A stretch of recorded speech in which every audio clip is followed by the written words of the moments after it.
दोस्तों नमस्कार। अमित्स academy for civil services में आपका स्वागत है। दोस्तों इस वीडियो में हम भारत का भूगोल,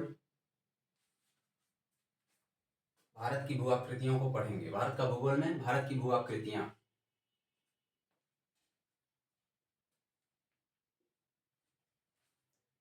भारत की भू आकृतियों को मोटे तौर पर हम 4 भागों में बांटते हैं।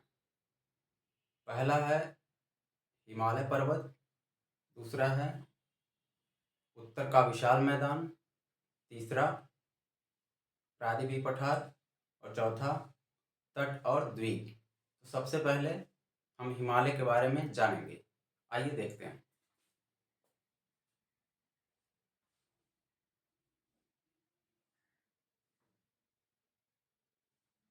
हिमालय विश्व की सबसे ऊंची पर्वत श्रेणी है और इसे नवीन मोड़दार पर्वत या फिर वलित पर्वत कहते हैं। नवीन मोड़दार पर्वत, जो भी नवीन मोड़दार पर्वत होते हैं उनका उत्थान आज भी जारी है।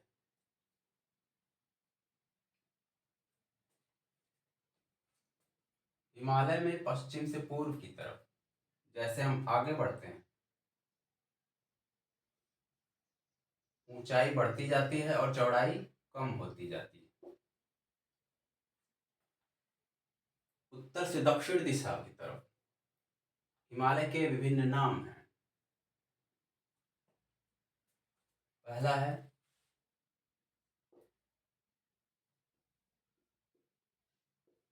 ट्रांस हिमालय,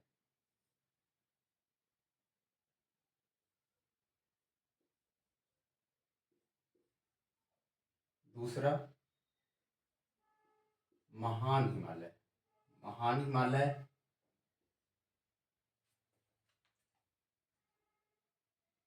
हिमाद्री,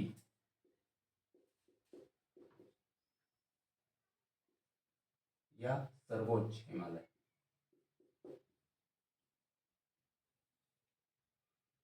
महान हिमालय, हिमाद्री या फिर सर्वोच्च हिमालय।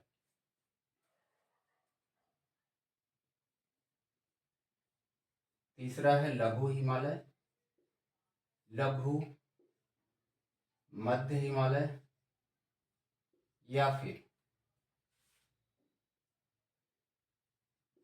हिमाचल।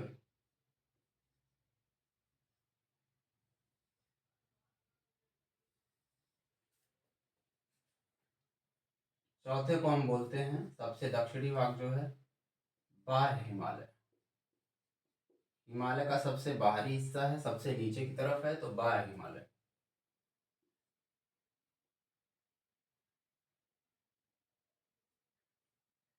या फिर शिवालिक भी बोलते हैं।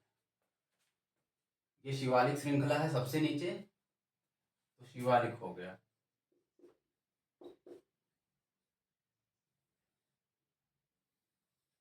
उत्तर से दक्षिण की तरफ हिमालय के 4 नाम। पहला ट्रांस हिमालय, दूसरा महान हिमालय, तीसरा लघु हिमालय और चौथा शिवालिक।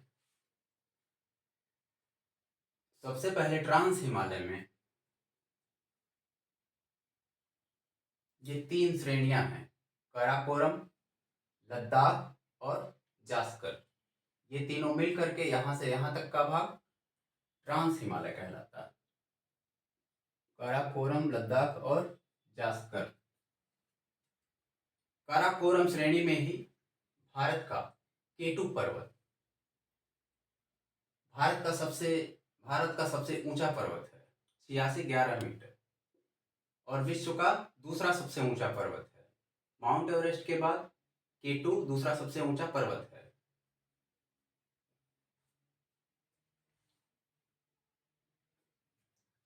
अब चलते हैं महान हिमालय की तरफ। यह हिमालय की सबसे ऊंची श्रृंखला है, सबसे ऊंची श्रृंखला है। पहली बात, सबसे ऊंची है तो कितनी है? इसकी औसत ऊंचाई 6000 मीटर।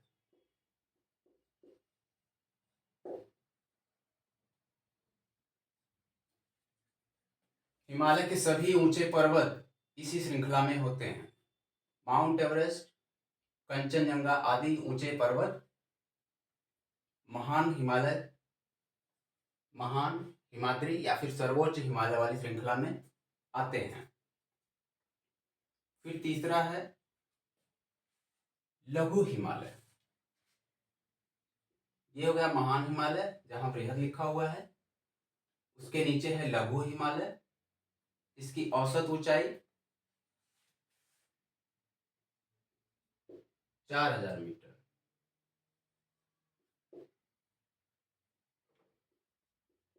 औसत ऊंचाई 4000 मीटर है और इसमें यहाँ पीर पंजाल और धौलाधर, पीर पंजाल धौलाधर श्रेणियां।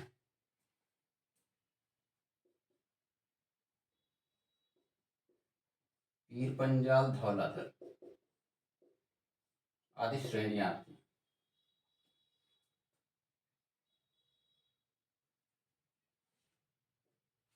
लघु हिमालय अपने खूबसूरत स्थलों के लिए प्रसिद्ध है, जिसमें खूबसूरत स्थल है, इसमें सुंदर स्थल कुल्लू मनाली शिमला आदि। कुल्लू मनाली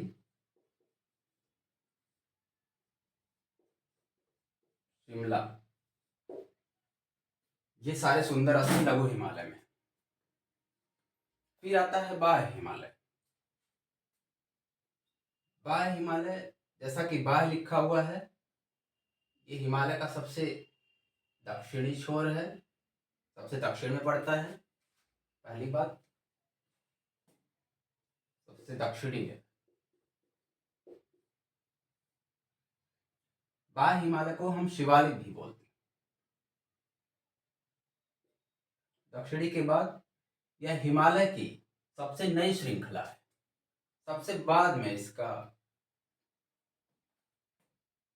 निर्माण सबसे बाद में हुआ। तो सबसे नई श्रृंखला हो गई, हिमालय की सबसे नई श्रृंखला है।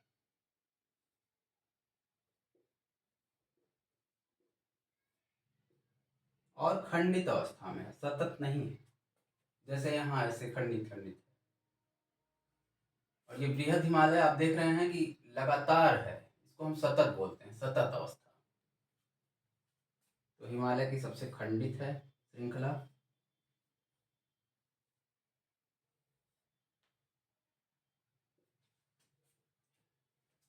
ये चारों हिमालय के नाम हो गए उत्तर से दक्षिण की तरफ। अब चलते हैं ट्रांस हिमालय और महान हिमालय। इनको अलग करने वाला जो भाग है, जो हिस्सा है, इससे हम इंडो सांगपो शचर जोन बोलते हैं।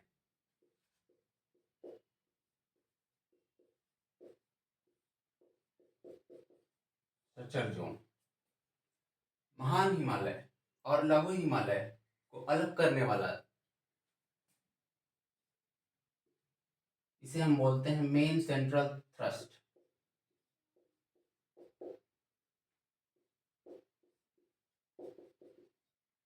मेन सेंट्रल थ्रस्ट महान हिमालय और लघु हिमालय को अलग करता है। फिर आता है लघु हिमालय और बाह्य हिमालय को अलग करने वाला, इसे बोलते हैं main boundary fault. Main boundary fault, यह लघु हिमालय और बाह्य हिमालय को अलग करता है। यहाँ महान हिमालय और लघु हिमालय के बीच में कश्मीर घाटी, इसके बीच में कश्मीर घाटी और लाहौल स्पीति घाटी आती है।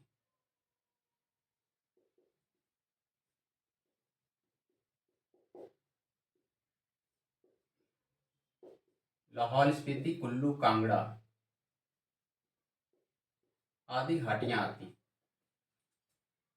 और इन घाटियों में अल्पाइन चारागाह पाए जाते हैं, अल्पाइन वृक्षों के चारागाह पाए जाते हैं, जिसे हम कश्मीर में, महान हिमालय लघु हिमालय के बीच में ही होगा, कश्मीर में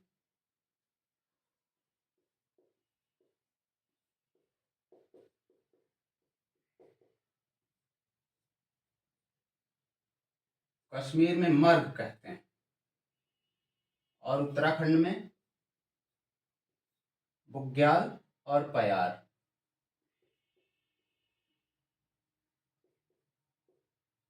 बुग्याल और पयार इन चारागाहों के नाम हैं, वहां के स्थलीय नाम। कश्मीर में मर्ग जैसे गुलमर्ग और सोनमर्ग। अब आता है लघु हिमालय और मध्य और बाह्य हिमालय के बीच में जो घाटियां हैं, इनको हम दून और द्वार बोलते हैं। यहाँ पर दून और द्वार वाली घाटियां जैसे देहरादून और हरिद्वार।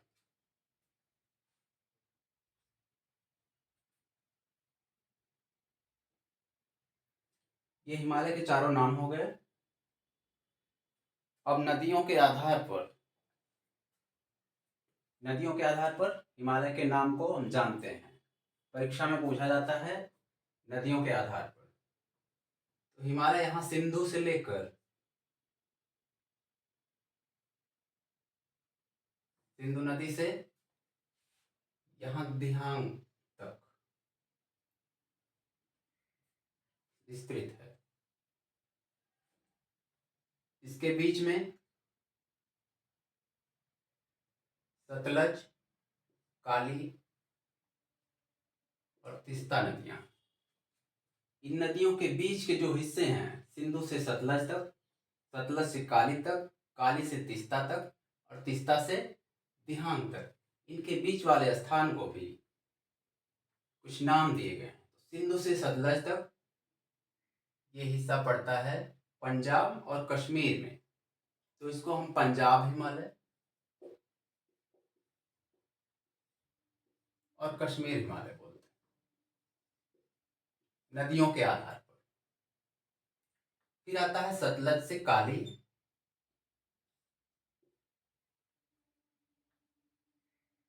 इसको हम कुमायूं हिमालय बोलते हैं। उत्तराखंड का कुमाऊं पड़ता है, कुमायूं।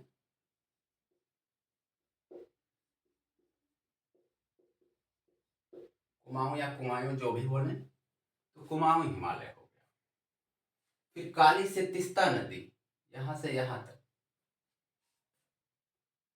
ये नेपाल का हिस्सा यहां तक है, तो इसको हम नेपाल हिमालय बोलते हैं। ये हो जाएगा नेपाल हिमालय। फिर आता है तीस्ता से लेकर दिहांग तक, ये है असम हिमालय।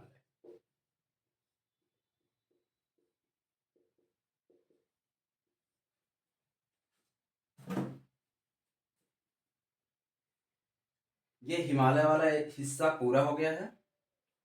नदियों के आधार पर हिमालय के नाम और उत्तर से दक्षिण की दिशा तरफ हिमालय के नाम। अब ये जो हिमालय की श्रेणियां हैं उत्तर से दक्षिण की तरफ, परीक्षा में क्रम बैठाने को पूछा जाता है। उत्तर से दक्षिण की तरफ काराकोरम, लद्दाख, जास्कर, पीर पंजाल और धौलाधर।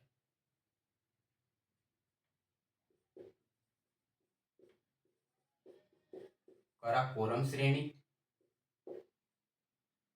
लद्दाख, तीसरा जास्कर। ये ट्रांस हिमालय में ही है। फिर उसके नीचे आता है पीर पंजाल,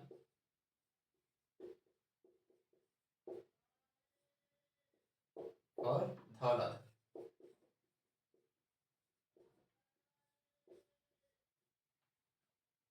पीर पंजाल और धौलाधर लघु हिमालय में है।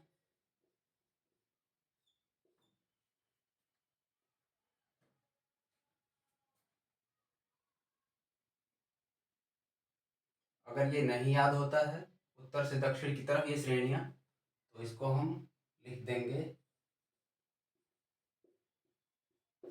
कलेजा पी।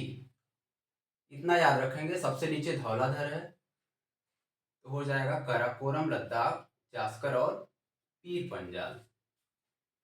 फिर आता है कि हिमालय का महत्व क्या है। हिमालय हमारे लिए, हमारे देश के लिए बहुत ही महत्वपूर्ण है। इसका महत्व क्या है? हिमालय का महत्व,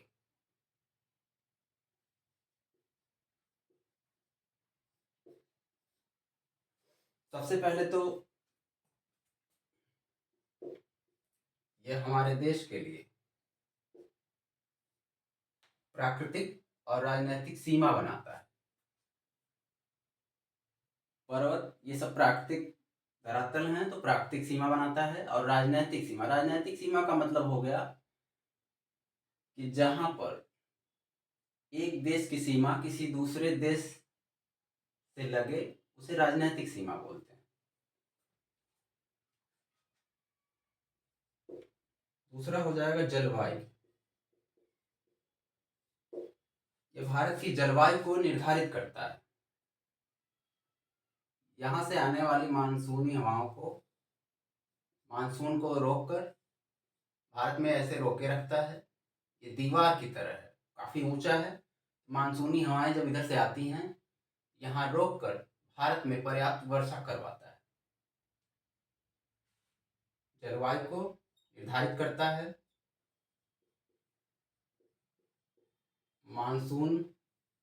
मानसूनी विशेषता देता है भारत को।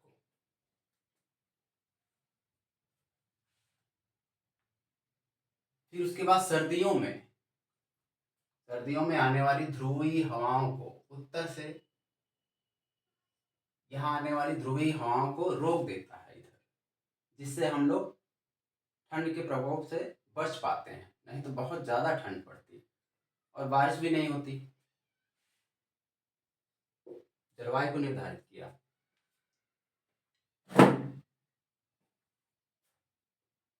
मानसून की बारिश, मानसूनी विशेषताएं उत्पन्न करता है, जिससे पर्याप्त वर्षा होती है। हिमालय में बर्फ और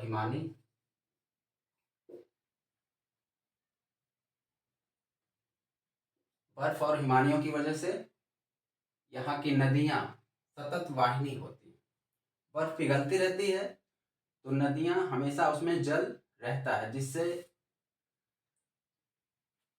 सिंचाई आदि की सुविधा बारहों महीने पूरे वर्ष तक रहती है। अब आता है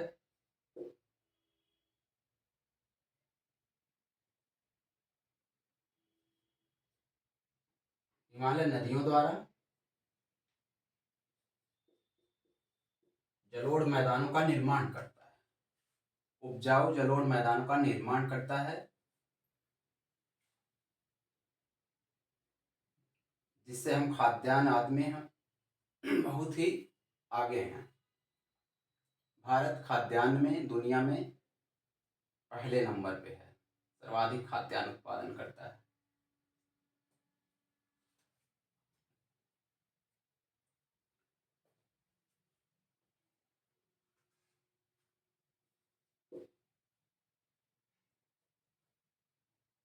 पांचवा है वन।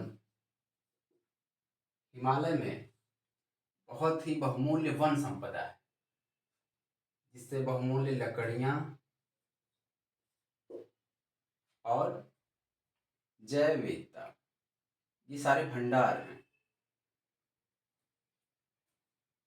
वनों में बहुमूल्य वनस्पतियां पाई जाती हैं, जिस पर हमारा आयुर्वेद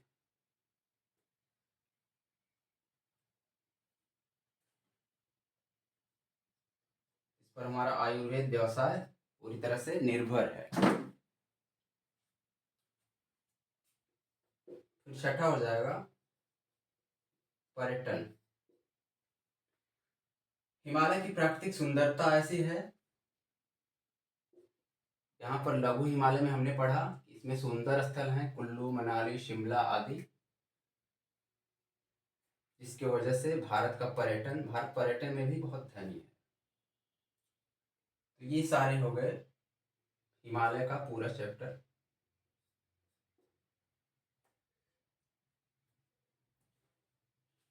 दोस्तों, अगर आपको वीडियो अच्छा लगा हो तो लाइक करें और सब्सक्राइब भी करें ताकि हर आने वाले नए वीडियो का अपडेट आपको मिलता रहे। धन्यवाद।